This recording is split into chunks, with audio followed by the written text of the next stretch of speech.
আসসালামু আলাইকুম এভরিওয়ান, সবাইকে শুভ সন্ধ্যার শুভেচ্ছা। আজকে আমার মা আমাদের জন্য ভাপা পিঠা তৈরি করতেছে। তো আমার মা ভাপা পিঠা কীভাবে তৈরি করতেছে সেটাই আপনাদের সাথে শেয়ার করতে চলে আসলাম।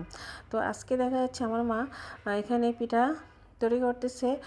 ফার্স্ট টাইম একটা মাটি খোঁড়ার মধ্যে ফার্স্টেই চালের গুঁড়ো দেয়, চালের গুঁড়ো দেওয়ার পর একটু গর্তের মতো করে নেয়। তাই সেখানে দেওয়া যায় খেজুরের গুড়। খেজুরের গুঁড়ো দেওয়া হয়ে গেলে তার উপর দিয়ে দিচ্ছে নারকেল। নারকেল দেওয়া হয়ে গেলে তার উপরে আবার চালের গুঁড়ি সুন্দর করে সাজিয়ে দিচ্ছে, মানে উপর দিয়ে খুব সুন্দর করে ঢেকে দিচ্ছে, জানি নারকেল আর গুড়টা মানে বের না হয়, মানে খুব সুন্দর করে একটু মানে দেখা না যায় নারকেলটা বের হয়ে গেছে।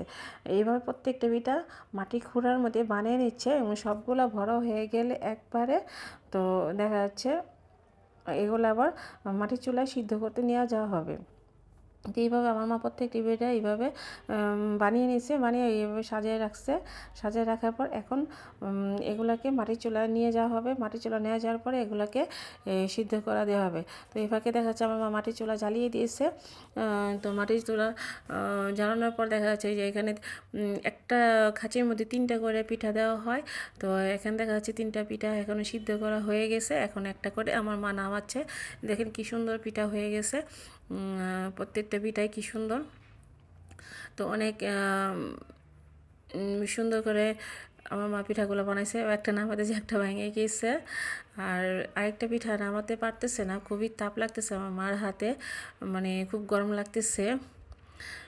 পরে এটা লাস্টে উঠাইতে পারতেছে না, আমার মা পরে দেখা যাচ্ছে চামচ দিয়ে পিঠাটা উঠাইছে।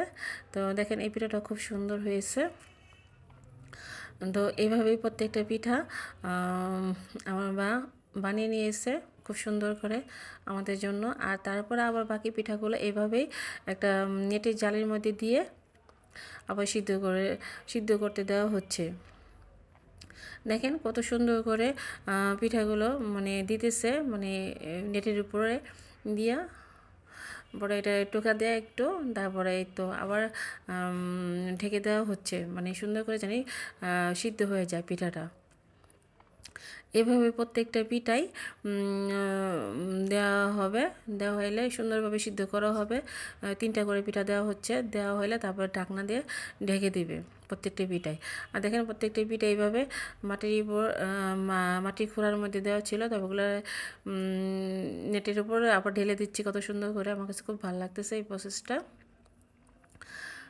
তো আমাদের মাটির খোঁড়ার মধ্যে এই পিঠাটা বানানো হয়। গাইস, তোমাদের কি আমরা মাটির খোঁড়ার মধ্যে এইভাবে পিঠা বানাও? সেটা আমি জানি না, কিন্তু আমাদের বাসায় এবার মাটির খোঁড়ার মধ্যে পিঠা বানায়, ভাপা পিঠা। আর গাইস, তোমরা যদি আমার এই ভিডিওটি ভালো লাগে থাকে তাহলে অবশ্যই লাইক শেয়ার কমেন্টস করে দিয়ে দিও।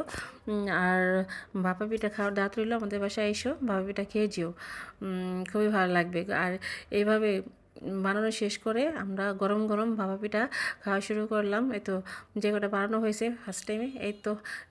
আর ভাপা পিঠা মানে গরম গরম খেতে হয়, গরম গরম খেলে ভালো লাগে। তো গাইস, আমার ভিডিওটি কেমন লাগলো জানাও। আল্লাহ হাফেজ।